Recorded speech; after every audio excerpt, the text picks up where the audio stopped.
Invested Mama is a financial planning, writing, and speaking business that caters primarily to female decision makers.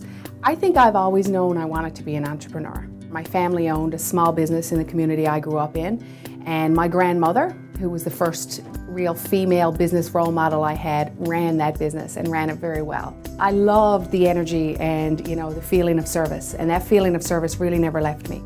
Innovation to me means being brave and not being afraid to do things that may not have been done before. A very simple example of that in my own business is the name.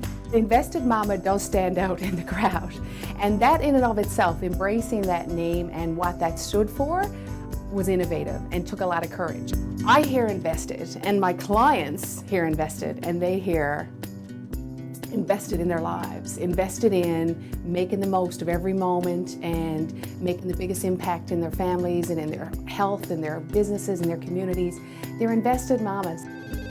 Your head's down, you're plugging away, and some days you're like, I hope this is really doing what I've got myself convinced it's doing. And then this award showed up, and and I went, okay, I'm on the right path.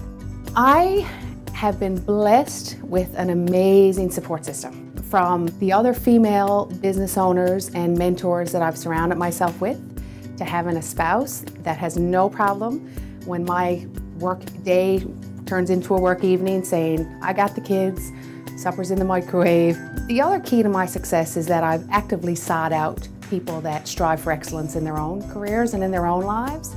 And I think that if you surround yourself with that type of person, it can only make you better. Inspiration's really everywhere for me. It's in the people I work with, people that raise me, people I'm trying to raise, and all those women that are just invested, that I just stand back sometimes. I say, wow,